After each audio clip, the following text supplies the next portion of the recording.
बिस्मिल्लाहिर्रहमानिर्रहीम। अस्सलाम वालेकुम दोस्तों। आज हम एडोबी इलस्ट्रेटर की एक नई क्लास ले रहे हैं और उसमें हम देखेंगे कुछ टेक्स्ट के टूल्स और देखते हैं कि किस तरह टेक्स्ट जो है हम एडोबी इलस्ट्रेटर में मुख्तलिफ तरीकों से यूज कर सकते हैं। तो अपनी कंप्यूटर की स्क्रीन पे चलते हैं और देखते हैं कि टेक्स्ट के टूल्स जो हैं वो कैसे काम करते हैं। तो ये एडोबी इलस्ट्रेटर की स्क्रीन है और यहाँ पर हमने एक ब्लैंक कैनवस जो है वो खोल लिया है। अभी थोड़ी देर में आपके सामने होगा ये जी। और कंट्रोल जीरो करके मैंने इसको फिट टू स्क्रीन कर दिया है। अब ये अडोबी इलस्ट्रेटर की स्क्रीन आपके सामने है। अब इसमें टेक्स्ट लिखने के दो तरीके हैं। सबसे पहले अगर आप अपनी लेफ्ट साइड पे देखें तो ये आपको टेक्स्ट टूल नजर आता है आपको यहाँ पर ये पेन टूल के साथ ही। और याद रखें अगर आपकी इस तरह से है तो ये चौथे पांचवें नंबर पे नजर आएगा यहाँ पे। और अगर आप इस तरह से है तो फिर भी आपको पहली रो में ही नजर आएगा।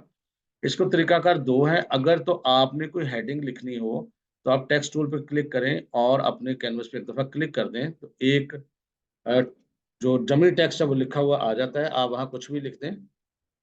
तो ये जैसे मैंने पाकिस्तान लिख दिया है तो ये आपका टेक्स्ट है जो एज अ हेडिंग काम करता है। लेकिन और इसको आप बड़ा छोटा इस तरह आप खींच के भी कर सकते हैं। शिफ्ट को दबा के रखें और खींच के इसको जितना मर्जी बड़ा या छोटा कर लें। इसके बारे में मजीद तफसील देखते हैं हम थोड़ी देर में।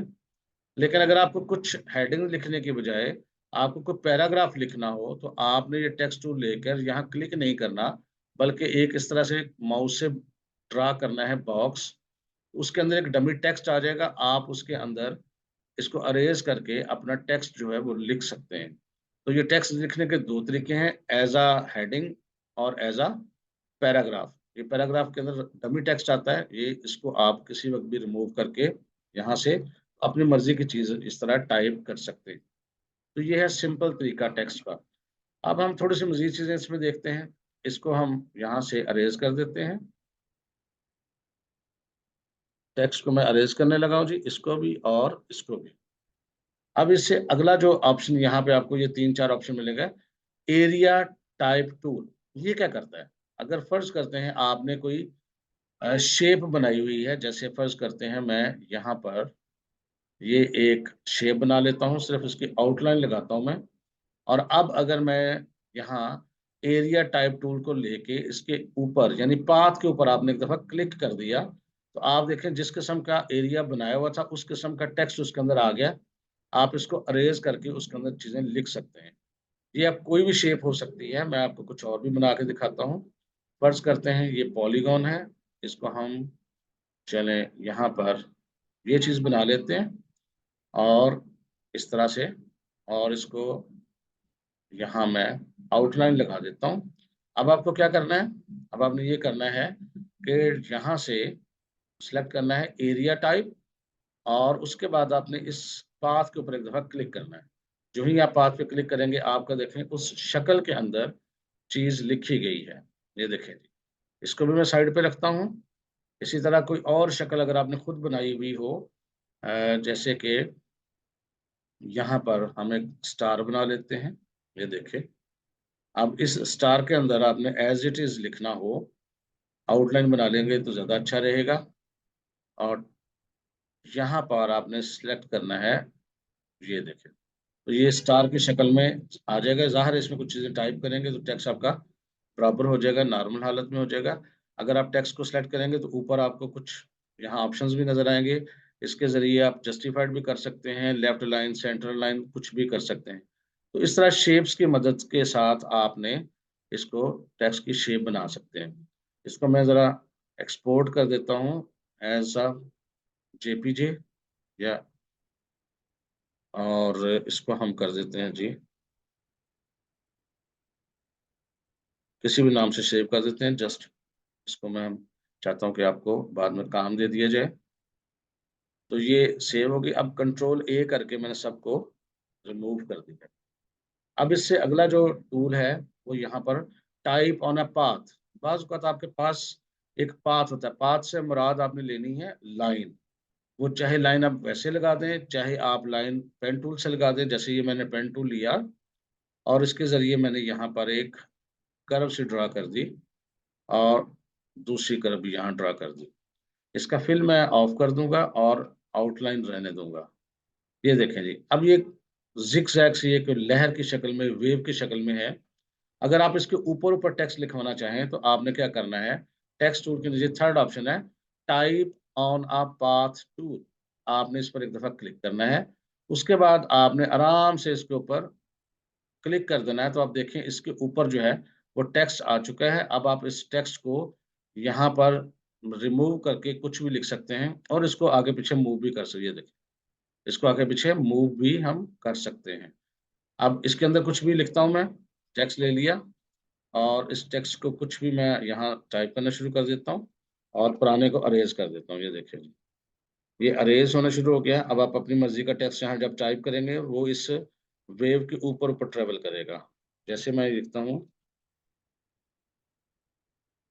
My country name is Pakistan and I love my country, it's my sweet homeland. ये मैंने कुछ भी टाइप कर दिया है।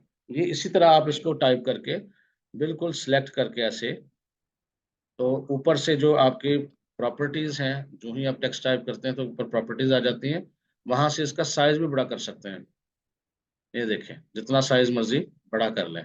इसको आप बोल्ड, इटैलिक, अंडरलाइन कुछ भी कर सकते हैं। इसका फॉन्ट चेंज कर सकते हैं। ये देखें, फॉन्ट की लिस्ट आ जाती है।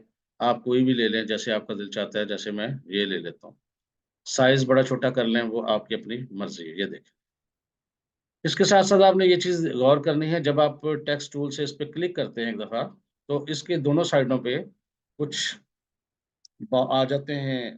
थोड़ा छोटा करता हूँ ताकि आपको नजर में आ जाए वो। थोड़ा मैं इसका साइज कम कर देता हूँ और जो ही आप इस पे क्लिक करते हैं, अगर आप दोनों साइडों में देखें तो ये कंट्रोल आ जाते हैं। इन कंट्रोल की मदद से आप इस टेक्स्ट को आगे पीछे मूव कर सकते हैं। ये देखिएगा, इसको हम अगर पकड़ते हैं इस कंट्रोल की मदद से, कंट्रोल ज़ाहिर है इस तरह से आएंगे।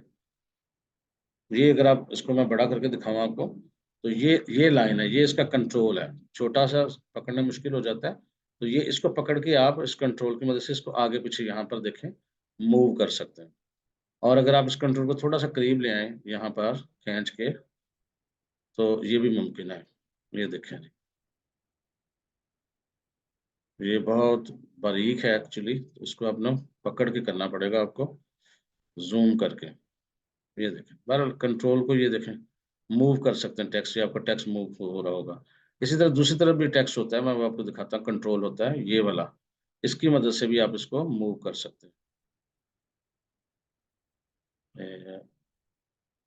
ये देखें, तो इस तरीके से आप टेक्स्ट को मूव कर सकते हैं। कंट्रोल जीरो करता हूँ ताकि आपको सारा नजर आ जाए, और एक सेंटर में होता है, इसके जरिए भी आप इसको आगे पीछे ले जा सकते हैं। तो ये तरीकाकार है जी। इसको थोड़ा मैं बड़ा करके दिखा दूं ताकि आपको नजर आए। ये देखिए, तो इस तरह वेव की शक्ल में आप टेक्स्ट को मूव कर सकते हैं। इसको मैं सिलेक्ट करके रिमूव कर रहा हूँ जी। अब नेक्स्ट क्या है, टेक्स्ट के अंदर नेक्स्ट टूल है, ये हम टाइप टूल पढ़ चुके हैं, एरिया टाइप टूल पढ़ चुके हैं, टाइप ऑन पाथ टूल भी पढ़ चुके हैं। अब है वर्टिकल टाइप टूल। अगर हमने इसको सिलेक्ट कर लिया और क्लिक कर दिया, अब हमारा टेक्स्ट वर्टिकल टाइप होना शुरू हो जाएगा। ये देखें, अगर अब कभी आपको जरूरत पड़े कि आपको टेक्स्ट इस तरह का लिखना है, तो ये देखें, आप सिंपल इसको इस तरह से भी लिख सकते हैं। बाकी काम वही है, आप उसका फॉन्ट चेंज कर सकते हैं। ये देखें, जिस तरह का फॉन्ट आप चाहें रख सकते हैं। ये देखें, जैसे जैसे फॉन्ट चेंज करते जाएंगे वैसे वैसे आपका जो टेक्स्ट है वो चेंज होता जाएगा। तो जिस तरह का आपको टेक्स्ट पसंद हो आप उस तरह का ले लें, और इसका कलर भी चेंज कर सकते हैं। कलर यहाँ से चेंज होगा, किसी भी किस्म का कलर आप यहाँ से उसका चेंज कर सकते हैं जो आपको पसंद। सारी प्रॉपर्टीज आपकी यहाँ ऊपर आ रही होती है। इसी तरह का साइज चेंज करना वो भी मैं बात कर चुका हूँ। तो ये है वर्टिकल। इसी तरह जी, अगर हम यहाँ से नेक्स्ट ऑप्शन देखते हैं, तो वो ये है वर्टिकल एरिया टाइप टूल। इसका क्या काम है, ये अगर आपने कोई शेप बनाई हुई है, जैसे कि ये वाली शेप है, फर्ज करते हैं, और सिर्फ इसकी आउटलाइन रखनी है आपने, और यहाँ से वर्टिकल एरिया टाइप टूल को आपने सेलेक्ट कर लिया और इसके अंदर आपने पाथ के ऊपर एक दफा क्लिक कर दिया। अब आपका जो टेक्स्ट है मैं आपको बड़ा करके दिखाता हूँ। ये देखें, ये सारा का सारा वर्टिकल टेक्स्ट है आपके इसके अंदर। आप इसको सिलेक्ट करके चेंज कर सकते हैं, लेकिन किस चीज में है, उस शेप में है, उस तरीके से है जिस तरीके से आपने उसको यहाँ मुंतखब किया था। तो ये इसकी अलाइनमेंट भी ऊपर आ जाती है। अब ये देखें, top line, centre align, bottom line, जो भी आप करना चाहें वो कर सकते हैं। तो ये कोई भी शेप हो सकती है। जैसे दोबारा हम देखते हैं, ये मैं इस किस्म का एक बना लेता हूँ और सिर्फ इसकी आउटलाइन रखता हूँ, और यहाँ से वर्टिकल टाइप टूल को लेके इसके ऊपर पाथ के ऊपर एक दफा क्लिक करना है, तो उसके अंदर ये देखें उस तरह की टेक्स्ट आ जाएगा। इसको आप चेंज कर कुछ भी कर सकते हैं। बड़ा करके दिखाता हूँ, ये देखें वर्टिकल टेक्स्ट आ रहा है। ठीक है जी। तो इसको भी मैं यहाँ पर सेव कर देता हूँ ताकि आप इसको बाद में कर सकें, और मैं यहाँ पर आपको ये एक्सपोर्ट कर दूँ। चले, अब मैं इसको कंट्रोल ए करके सारे को सिलेक्ट करता हूँ, दोबारा कंट्रोल 0 करके स्क्रीन को सेंटर में करता हूँ। अब नेक्स्ट इसमें एक ऑप्शन है वर्टिकल टाइप टूल। ये बिल्कुल उस तरह का टाइप करता है जैसे अब यहाँ पर हमारे पास कोई लाइन हो। दोबारा से लाइन को ड्रा कर लेते हैं, जैसे कि पेन टूल की मदद से हम यहाँ पे क्लिक करके कोई लाइन ले लेते हैं, फर्स्ट करें इस किस्म की और इस किस्म की। आउटलाइन ही सिर्फ रखेंगे हम इसकी। अब यहाँ पर देखिएगा, अगर हम यहाँ पर vertical type tool on path पे लेके क्लिक करके उसके पाथ पे एक दफा क्लिक कर देते हैं, तो आपका टेक्स्ट उस शक्ल में यहाँ पर वर्टिकल टाइप हो जाएगा। ये देखिए, साइज इसका यहाँ से आप जितना मर्जी बड़ा कर लें, जितना मर्जी छोटा कर लें आपको, ताकि देखने में आसानी रहे। और इसको आप किसी भी वक्त क्लिक करके यहाँ पर टेक्स्ट का टूल लेके क्लिक करके हाईलाइट करके आप कुछ भी टाइप कर दें। मैं यहाँ कुछ टाइप करने लगा हूँ।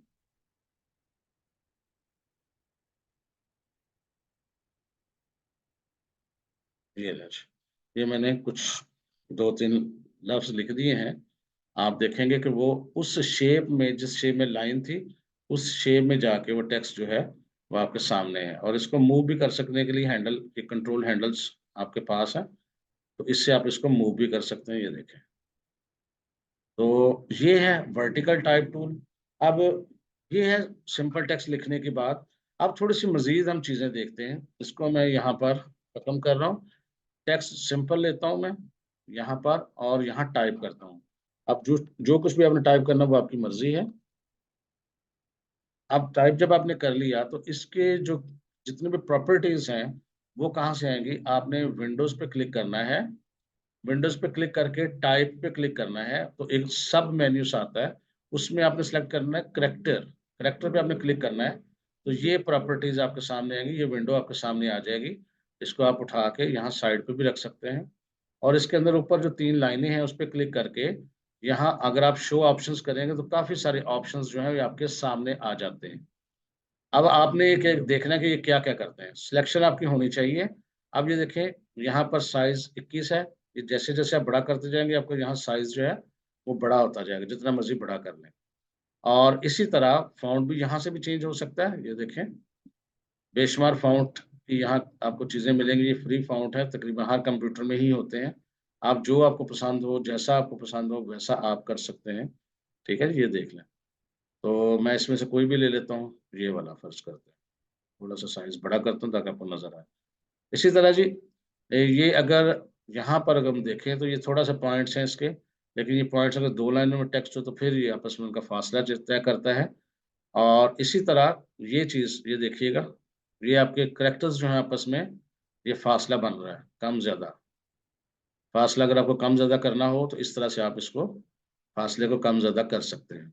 इसी तरह अगर इनकी हाइट को देखना हो, ये देखें, ये टेक्स्ट की हाइट को यहाँ से हम कंट्रोल कर सकते हैं। साइज उतना ही है, लेकिन टेक्स्ट की हाइट जो है ये देखें अपने हिसाब से, कभी ज़रूरत पड़ने पर इसकी हाइट को आप कंट्रोल कर सकते हैं। ठीक है जी। इसी तरह अगर इसकी यहाँ से जो विड्थ है वो भी कंट्रोल हो सकती है। ये देखें, ये सारा काम इसमें हो सकता है। तो जो आपको पसंद हो वो आप कर लें। ठीक है, इसको सेंटर में रखते हैं। इसी तरह जी, यहाँ पर उसके पॉइंट्स हैं कुछ, ये टेक्स्ट को ऊपर नीचे करने के लिए, उसकी लोकेशन जो है बेस लाइन से ऊपर नीचे करने के लिए। और यहाँ पर टेक्स्ट को रोटेट करने के लिए, देखें ट्विस्ट करने के लिए। आप जो टेक्स्ट के करेक्टर्स हैं वो किसी खास एंगल में, ये देखें ट्विस्ट कर सकते हैं। ये देखें, आपको मूव करते हुए नजर आएंगे। तो ये जहां आपको पसंद हो, रखने चाहें तो रख लें, ना जरूरत हो तो ना से। बहरहाल मैं इसको 0 पे ही रखता हूँ। तो इस तरह बेशुमार छोटी छोटी चीजें हैं। इसके अलावा इसमें ये देखें, ये ऑल कैप्स में ये देखें, इस तरह करेंगे टेक्स्ट अगर आपका होगा तो ये कैपिटल लेटर होगा पहला, दूसरा, और यहाँ पर ये होता है, ये सबस्क्रिप्ट और सुपरस्क्रिप्ट होता है। इसकी जरूरत कैसे पेश आती है मैं आपको बल्कि दिखाता हूँ। फर्ज करते हैं मैं यहाँ लिख रहा हूँ X10, X10 मैंने लिख दिया है, और 10 को मैं सिर्फ सिलेक्ट कर रहा हूँ, सिर्फ 10 को। और यहाँ से ये एक ऑप्शन है, इसको हम कहते हैं सुपरस्क्रिप्ट। वो देखें 10 जो है थोड़ा ऊपर होके यहाँ पर चला गया, इसको कहते हैं सुपरस्क्रिप्ट। अब दोबारा इसको लेते हैं, सिलेक्ट किया, तो यहाँ पर ये अगला है सबस्क्रिप्ट। ये देखें, इसका मतलब है वो बेस बन गई। ये मैथ के, अगर आपने कोई पेपर, ये मैथ की चीजें लिखनी हो तो फिर ये आपको चीजें काम आती हैं। इसी तरह ये चीज है, ये अंडरलाइन करने के लिए, एक तो सबस्क्रिप्ट, सबस्क्रिप्ट आपने एक दफा क्लिक किया तो हो गया, एक दफा क्लिक किया तो ये देखें, सबस्क्रिप्ट खत्म, सबस्क्रिप्ट खत्म, सुपरस्क्रिप्ट खत्म, सुपरस्क्रिप्ट खत्म। इसी तरह यहाँ पर सुपरस्क्रिप्ट को भी खत्म कर देते हैं, और ये अंडरलाइन है। इसके अलावा बाज़ औक़ात होता है आपके पास कुछ ऐसी चीजें होती हैं, जैसे मिसाल के तौर पे कुछ लिखा हुआ है मेल, फीमेल, आपको दोनों में से एक चीज को काटना होता है। मैं इसको साइड पे करता हूँ। दोनों में से एक चीज को काटना होता है, जैसे कि फर्ज करते हैं हमने फीमेल को काटना है तो इसको सेलेक्ट कर लें। तो ये आगे आखिरी ऑप्शन है, इसको कहते हैं स्ट्राइक थ्रू। अगर आप एक दफा क्लिक कर दें तो लिखे हुए के ऊपर जो है वो लाइन लग जाती है। अंडरलाइन पे देखें नीचे लाइन लगती है, ये देखें इस शक्ल में, मैं आपको ये सिलेक्ट करके दिखाता हूँ। और लेकिन जब आपने सिलेक्ट कर लिया इसको और अंडरलाइन खत्म कर दिया, तो उसके साथ है स्ट्राइक थ्रू। स्ट्राइक थ्रू से उसके ऊपर लाइन लगती है, ये देखिए, यानी एक चीज को लिख कर भी काटना होता है, तो ये कहलाता है स्ट्राइक थ्रू। और ये जो अभी हमने बात की है, ये सुपरस्क्रिप्ट, ठीक है। इसकी हम एक एग्जांपल भी ले लेते हैं, और यहाँ पर उसके कॉपी लेकर ये जो 10 वाला हिस्सा है इसको ऐसे कर देते हैं, तो ये हो गया सबस्क्रिप्ट। तो ये सबस्क्रिप्ट, सुपरस्क्रिप्ट, और ये सिंपल टेक्स्ट, इसको अंडरलाइन करना हो तो यहाँ से अंडरलाइन भी कर सकते हैं। तो ये सारी चीज़ों की प्रैक्टिस करें आप। जैसे जैसे प्रैक्टिस करते जाएंगे वैसे वैसे आपका हाथ इस पे खुलता जाएगा। इसमें प्रैक्टिस करने की ज़रूरत है। तो इसको भी मैं एक्सपोर्ट कर देता हूँ जल्दी से, ताकि आपको पता हो कि हमने ये चीज़ें करके देखनी है। और ये तो आज के लिए बस इतना ही। कोशिश करेंगे कि इंशाल्लाह ताला इन चीज़ों के हवाले से आगे चल के आपको कुछ काम दें, ताकि आप उसमें कुछ काम भी कर सकें। अगर आपके ज़हन में कोई क्वेश्चन आता है तो उस वीडियो के नीचे कमेंट करके पूछें, इंशाल्लाह ताला रिप्लाई भी करेंगे। इंशाल्लाह ताला मिलेंगे नेक्स्ट वीडियो में कुछ नई चीज़ों के साथ। तब तक के लिए अल्लाह हाफ़िज़।